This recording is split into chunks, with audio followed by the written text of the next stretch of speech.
Ein ganz normaler Sonntag. Du stehst spät auf und deine Vögel sind schon munter und singen, als hinge ihr Leben davon ab. Oder als wollten sie dich wecken, weil das letzte Schwarmmitglied noch fehlt und einfach länger schläft. Eine Frechheit. Aber sobald du ins Vogelzimmer trittst, bist du schlagartig wach.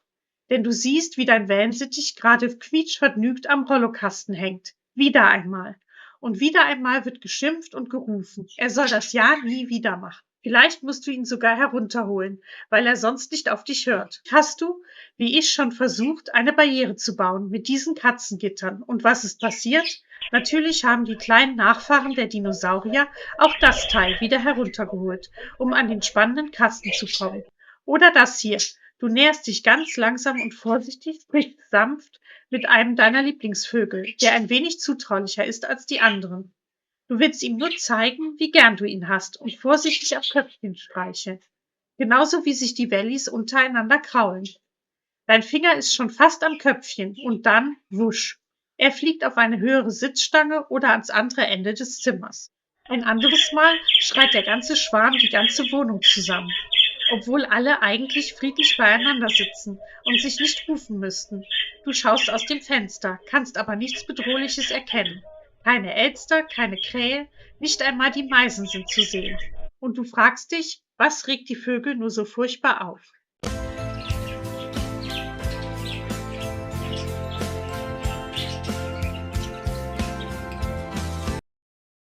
Herzlich willkommen zu den alltäglichen Dramen in der Mensch-Vogel-Kommunikation. Denn es ist gar nicht so leicht zu verstehen, was die Vögel uns sagen wollen. Und umgekehrt vermutlich genauso. Schließlich sprechen wir beide für den anderen eine fremde Sprache. Und auch wenn ich immer noch auf das KI-Projekt hoffe, mit der App die Tierlaute in menschliche Sprache übersetzen kann, müssen wir uns fürs Erste mit dem begnügen, was wir haben. Körpersprache und Tonalität. Bereit für eine vielleicht unbequeme Wahrheit? Das Problem ist selten, dass der Vogel uns nicht versteht. Das Problem ist, dass wir ihre Sprache nicht sprechen und nicht auf die Signale achten, die uns die Wellensittiche geben. Unsere Vögel kommunizieren ununterbrochen, aber sie tun es auf ihre Art. Und wir Menschen sind oft einfach zu laut, zu direkt und nun ja, menschlich, um die Zwischentöne zu erkennen. Lasst uns mal die häufigsten Kommunikationsfallen aufdecken. Kapitel 1: Verbote helfen nicht. Nehmen wir mein Beispiel mit dem Rollokasten oder der Lampenschirm. Wir sehen nur die Gefahr. Das Holz am Rollokasten ist lackiert und der Lack kann zu Vergiftungen führen. Das Material des Lampenschirms ist auch nicht gerade für Wellensittiche geeignet. Ganz abgesehen davon, dass wir nicht die ganze Wohnung als Nagelspielplatz für die Wellies vorgesehen haben. Doch was sieht der Welli? Eine spannende Höhle? Vielleicht ist der Rollokasten sogar als Nisthöhle geeignet. Oder eine phänomenale Nagemöglichkeit, weil der Lampenschirm sich so leicht benagen lässt. Natürlich sagt ihm der Nagetrieb, ich will das jetzt schreddern. Und wenn der Rollokasten spannender ist als alles andere, was wir im Vogelzimmer anbieten, dann sollten wir wohl für mehr Abwechslung sorgen.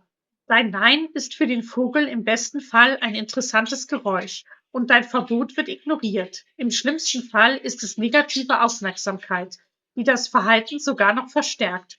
Denn jetzt nimmt mich der Federlose wenigstens zur Kenntnis. Der Vogel versteht nicht, dass du gerade wütend bist und ihn am liebsten einfangen und zur Strafe in einen kleinen Käfig sperren würdest.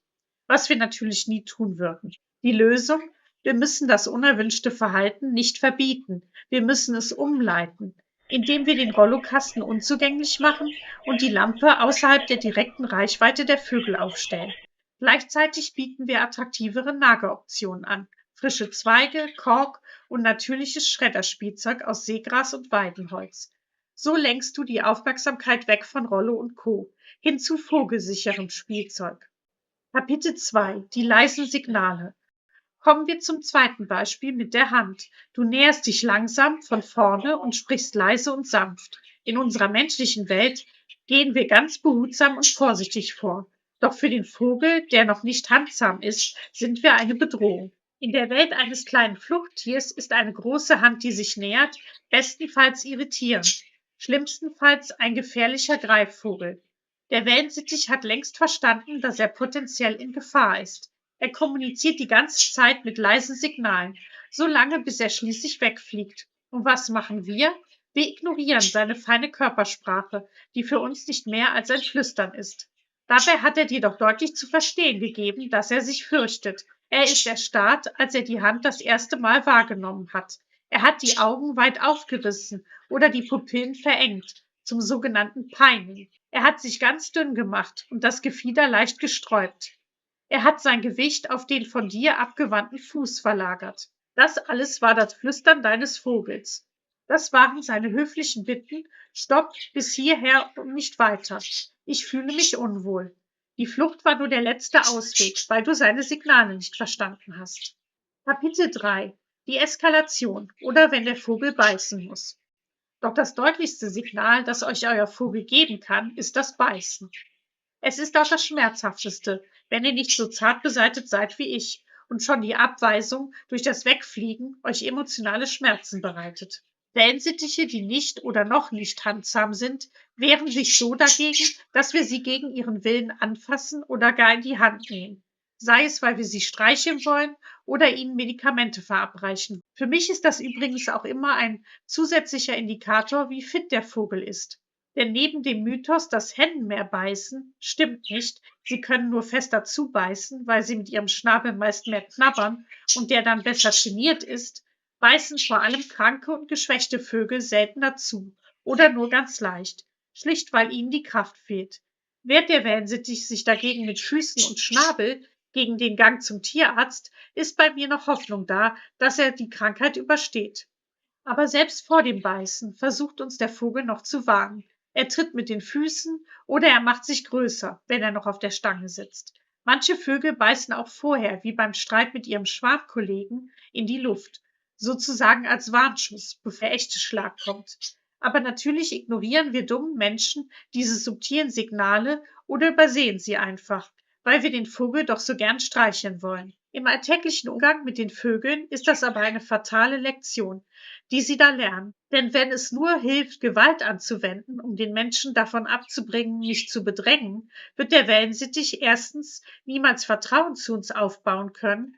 Also das Zähmen können die Vogelhalter mit diesem Vogel dann erst einmal vergessen. Und er lernt, mit subtiler Kommunikation komme ich beim Menschen nicht weiter.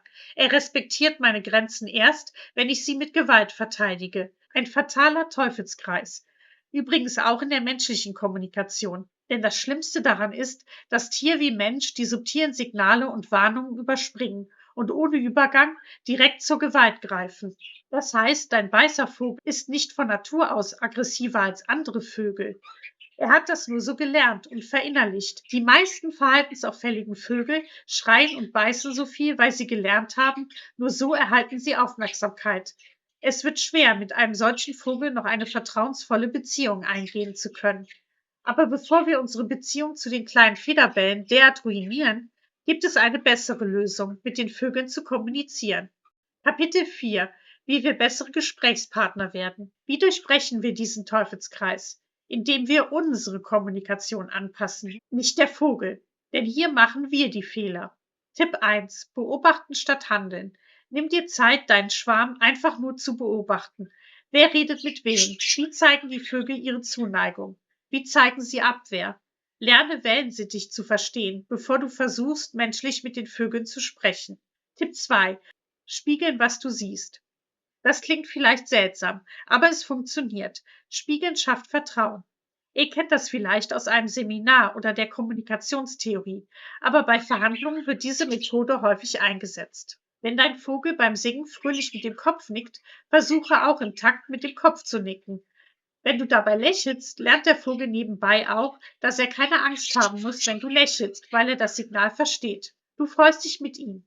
Klopft er mit dem Schnabel auf einen Gegenstand? Imitiere das Geräusch sanft mit deinem Fingernagel. Du signalisierst damit: Ich sehe dich, ich bin harmlos, ich bin Teil des Schwarms. Und daraus kann sich auch ein Spiel entwickeln. Tipp 3: Rituale etablieren. Vögel lieben Vorhersehbarkeit. Rituale helfen ihnen, unsere Absichten zu verstehen. Wenn die Nachtruhe beginnt, mach es immer gleich. Dimme das Licht, schließe das Rollo. Ja, jetzt ist es nützlich. Besonders nützlich, wenn es wie bei mir immer zur selben Zeit automatisch heruntergefahren wird. Du kannst gerade jetzt im Winter eine kleine Kerze anzünden oder eine bestimmte leise Musik einspielen. Das signalisiert klar, jetzt wird geschlafen, ohne dass du ein Wort sagen musst. Morgens beim Aufstehen klappt das natürlich genauso.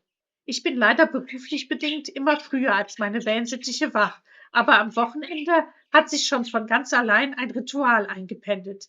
Die Wellensittiche warten, bis das Rollo hochgeht. Sie wissen ja genau, um welche Zeit. Dann bekommen sie von mir als erstes frisches Wasser und frühstücken gemeinsam mit mir. Und wenn ich einmal ausschlafen will, dass mich die kleinen Federbälle wecken und so ihr Ritual einfordern. Tipp 4: Die Führung abgeben. Kommunikation ist keine Einbahnstraße. Lass den Vogel die Kontrolle übernehmen. Wenn ein handsamer Vogel auf deiner Hand sitzt, wohin verlagert er sein Gewicht? So zeigt er dir, wo er als nächstes hin will. Respektiere das. Wenn du noch versuchst, ihn auf die Hand zu locken, biete einen Anreiz wie etwa Kolbenhirse an. Und wenn er sich dann trotzdem wegdreht, akzeptiere das Nein, bedränge ihn nicht weiter. Kapitel 5: Mein Fazit. Unsere Vögel verstehen uns oft nicht, weil wir darauf bestehen, in einer Sprache zu sprechen, die für sie eine Fremdsprache ist. Es geht nicht darum, dem Vogel unseren Willen aufzuzwingen. Wir müssen auf andere Signale wie die Körpersprache achten. Die Vögel tun es ja auch. Anhand des Tons unserer Stimme können sie einschätzen, ob wir gerade traurig oder wütend sind. Da können wir doch auch ein wenig versuchen, ihre subtilen Signale zu verstehen. Es geht darum, ein gemeinsames Verständnis füreinander und die Sprache des anderen zu entwickeln. Wenn wir lernen, das Flüstern unserer Vögel zu hören und auf die kleinen Gesten zu achten, dann muss keiner von uns mehr schreien, um sich Gehör zu verschaffen. Neugierig wie unsere Wellis, lasst uns unser Wissen teilen, damit wir jede Woche etwas Neues über unsere kleinen Federbälle lernen.